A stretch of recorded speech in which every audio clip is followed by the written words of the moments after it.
স্বাগত জানাই। নিষিদ্ধ রাজনীতি, কিন্তু রাজনীতি এমন একটা বিষয়, আদর্শ এমন একটা বিষয় যেটা আপনি নিষিদ্ধ করে বন্ধ করতে পারবেন না। এই ধরা যাক কিছুদিন আগে সরকার পতনের, শেখ হাসিনা সরকার পতনের মাত্র কিছুদিন আগে তারা ঘোষণা দিয়ে, প্রজ্ঞাপন দিয়ে জামায়াত ইসলামীর রাজনীতি নিষিদ্ধ করেছে বাংলাদেশে। মাত্র কয়েকদিনের ব্যবধানে সরকারের পট পরিবর্তন এবং তারপর রাষ্ট্র বা সরকারের গুরুত্বপূর্ণ ব্যক্তিবর্গের মুখে যে দলটির নাম সর্বপ্রথম উচ্চারিত হয়েছে, বলা যেতে পারে তখনও সরকার বদল হয়নি, অভ্যুত্থান চলছে, সংগঠিত হচ্ছে, সেরকম একটা অবস্থায় জামায়াত ইসলামীর নাম সবার আগে উচ্চারিত হয়েছে। এবং জামাতের প্রভাব প্রতিপত্তির কথা এখন আমরা জানি। এই জামায়াত ইসলামী কিন্তু স্বাধীনতার পরেও নিষিদ্ধ করা হচ্ছিল এবং জামাত কিন্তু তখন অন্য নামে রাজনীতি করেছে। তারপরে ধীরে ধীরে বাংলাদেশের রাজনীতিতে মোটামুটিভাবে একটা শক্তিমান রাজনৈতিক সংগঠন আবির্ভূত হয়েছে। একসময় জাসদের রাজনীতিকে নিষিদ্ধ করা হয়েছিল। জাসদের তৎপরতা থামেনি, গণবাহিনীর তৎপরতা থামেনি এবং তৎকালীন সরকারের জন্য একটা আতঙ্কের নাম হয়েছে দাঁড়িয়েছিল জাতীয় সমাজতান্ত্রিক দল জাসদ, 70-এর দশকের প্রথম অর্ধ আগে বা তারপরেও বেশ খানিকটা সময়। সর্বহারা পার্টির রাজনীতি নিষিদ্ধ করা হয়েছিল, কিন্তু সর্বহারা পার্টির তৎপরতা বন্ধ করা যায়নি। পৃথিবীর কোনো দেশেই, বিশেষ করে গণতান্ত্রিক দেশে, কোনো রাজনৈতিক সংগঠনকে নিষিদ্ধ করা ফল খুব একটা ভালো হয় না, বরং অদৃশ্যমান হয়ে তারা এমন কিছু তৎপরতায় নিয়োজিত হয় যেটা দেশের জন্য, রাজনীতির জন্য, মানুষের জন্য কল্যাণকর হয় না। তার মানে কি একটা অগণতান্ত্রিক শক্তি, একটা স্বৈরতান্ত্রিক শক্তি, একটা অপশক্তি খোলামেলা রাজনীতি করতে পারবে? তাকে আসলে রাজনীতি দিয়েই প্রতিহত করতে হবে। বাংলাদেশ আওয়ামী লীগ, বাংলাদেশ ছাত্রলীগ ক্ষমতায় থেকে যা করেছে গত 15 বছর, আমরা কেউ তার পছন্দ করিনি। ছাত্রলীগের বিরুদ্ধে বহু অভিযোগ আমরা করেছি। এই ছাত্রলীগ সেই ছাত্রলীগ নয় যারা বাংলাদেশের স্বাধীনতা সংগ্রামের সংগঠক হিসেবে কাজ করেছে, মূল শক্তি হিসেবে কাজ করেছে। এই ছাত্রলীগের হাতে একসময় চাপাতি উঠেছে, এই ছাত্রলীগের হাতে রামদা উঠেছে, এই ছাত্রলীগ অস্ত্র নিয়ে রাজনীতি করেছে এবং এই যে জুলাই আগস্টের এই সময়টাতে ছাত্রলীগ যা কিছু করেছে এবং তার আগেও একটাও গ্রহণযোগ্য নয়। একটা সন্ত্রাসী সংগঠন ছাত্রলীগ। কিন্তু আপনি সন্ত্রাসী সংগঠনকে নিষিদ্ধ করবার যে প্রক্রিয়া, আপনি যখন দেশে আইনের শাসন প্রতিষ্ঠার কথা বলবেন, গণতন্ত্রের কথা বলবেন, সেই প্রক্রিয়া কিন্তু আপনাকে সেটা করতে হবে। কেন এই কথা বলছি? বাংলাদেশ ছাত্রলীগকে প্রজ্ঞাপন দিয়ে নিষিদ্ধ করা হচ্ছে। এখন প্রশ্ন, অবশ্য কথা বলবার আগে ভাবতে হয় যে কোন আবহের মধ্যে আমরা কথা বলছি। আওয়ামী লীগ, শেখ হাসিনা একটা ভয়ের সংস্কৃতি, ভয়ের আবহ গোটা দেশ জুড়ে তৈরি করেছিল, এর আগেও কম বেশি ছিল, কিন্তু তার সময় এটা মহা আতঙ্কের নাম, মহা আতঙ্কের একটা পরিস্থিতি তৈরি হয়েছিল। আজকে কি আমরা বুকে হাত রেখে বলতে পারি যে পরিস্থিতির মধ্য দিয়ে বাংলাদেশ যাচ্ছে তাতে সবাই ভয়মুক্ত? আমার মনে হয় আমরা বলতে পারি না। এটা বলবার কারণে হয়তো আমাকে অনেকে গালাগালি করবেন কমেন্ট বক্সে বা আমাকে নানান হুমকি ধমকি দেবেন, কিন্তু সত্যিটা সত্যি এবং সত্যি কথাটা বলা খুব জরুরি। আমার জন্য, আপনার জন্য, যিনি আমাকে গালাগাল করবেন তার জন্য, তার ভবিষ্যৎ প্রজন্মের জন্য, দেশের জন্য। প্রশ্ন হচ্ছে, এই যে বাংলাদেশ ছাত্রলীগকে নিষিদ্ধ করা হলো, এতে আমাদের বাংলাদেশের রাজনৈতিক অর্জন কি হলো? এই যে বৈষম্য বিরোধী ছাত্র আন্দোলন বা ছাত্র জনতার অভ্যুত্থানে যারা সংযুক্ত ছিলেন তাদের অর্জন কি হলো? বা যারা আজকে ক্ষমতায় আছেন, সরকার, তাদেরই বা কি অর্জন হলো? এক ধরনের জনপ্রিয় জোয়ারকে কাজে লাগিয়ে বিভিন্ন সময় রাজনৈতিক দল নিষিদ্ধ করা বা আদালতের রায়কে প্রভাবিত করার প্রক্রিয়া আমরা অতীতে বহুবার দেখেছি। শাহবাগেও আমরা এমন প্রবণতা দেখেছি। বিগত আওয়ামী লীগ সরকার ক্ষমতাচ্যুত হওয়ার 3 দিন আগেও, যেটা আমি শুরুতেই বলছিলাম যে জামায়াত ইসলামীকে নিষিদ্ধ করেছিল, তাতে কিন্তু জামায়াতের রাজনীতির তেমন কোনো ক্ষতি হয়নি, বরং তারা কিছুটা মাইলেজ পেয়েছে, কিছুটা সহানুভূতি পেয়েছে। এখন ছাত্রলীগকে নিষিদ্ধ করবার মধ্য দিয়ে এই সরকার কি আওয়ামী লীগের পথে হাঁটছে কিনা, এমন একটা প্রশ্ন কিন্তু উঠতেই পারে। অবশ্যই বাংলাদেশ আওয়ামী লীগ বিষয়ে একটা সম্মিলিত সিদ্ধান্ত আমাদের লাগবে, কিন্তু সেটার আগে বিচারের পৃষ্ঠটি সামনে আনতে হবে। কার বিচার?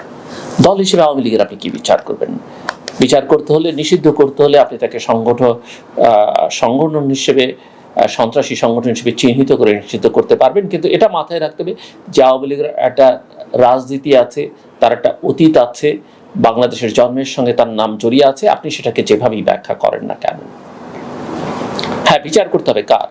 বিচার করতে হবে এই অপরাধের সঙ্গে যুক্ত যেসব ব্যক্তিবর্গ ছিলেন, সংখ্যায় তারা শত হন, হাজার হন, লক্ষ হন, প্রত্যেকের বিচার করতে হবে, কঠিন শাস্তি দিতে হবে।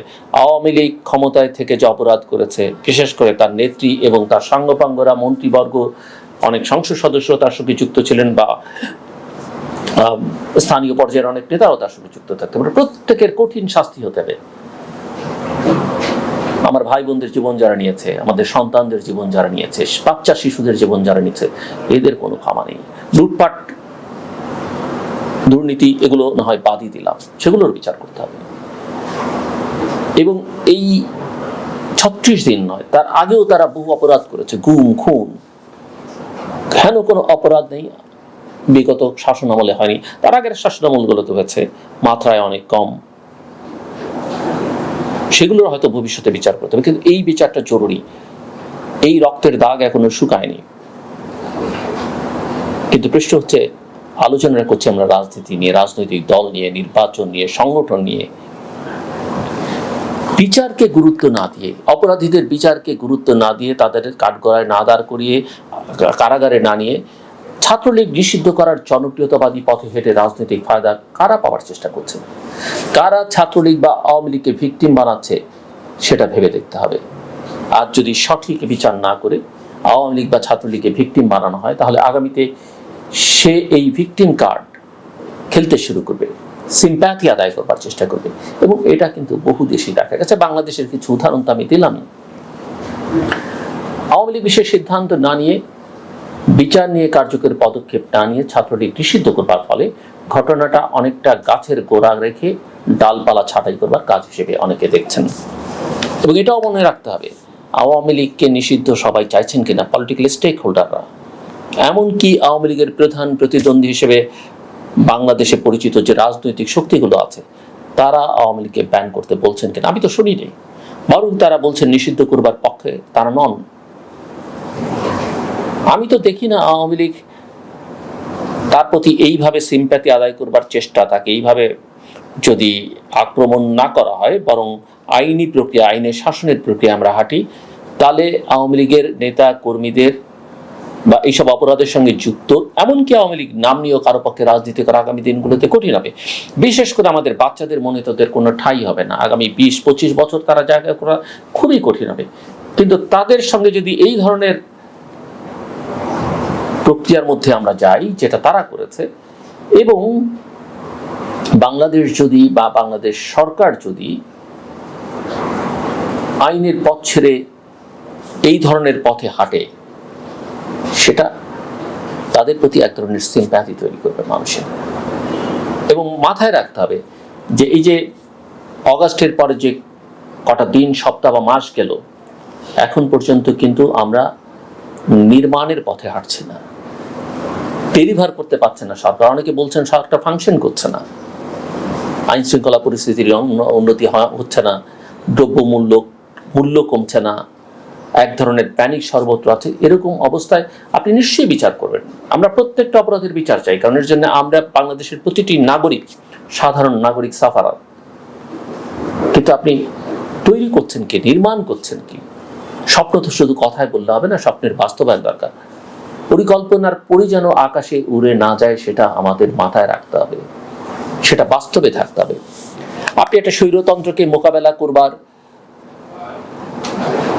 একটা ফ্যাসিজমকে মোকাবেলা করবার অনেক ধরনের প্রক্রিয়া কথা জানেন, আপনি জানেন, আমি জানি। দল নিষিদ্ধ করবার প্রক্রিয়ার মধ্যে সবচেয়ে সহজ এবং অকার্যকর প্রক্রিয়া হচ্ছে এটা।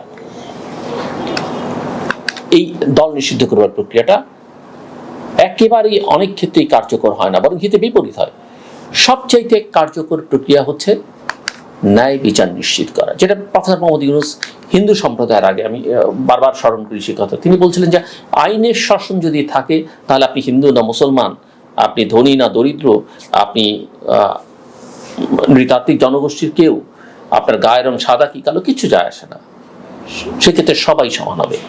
কাজে ন্যায় বিচার নিশ্চিত করতে হবে এবং এটাও মাথায় রাখতে হবে কোনো অপরাধী যেন ছাড় না পায়।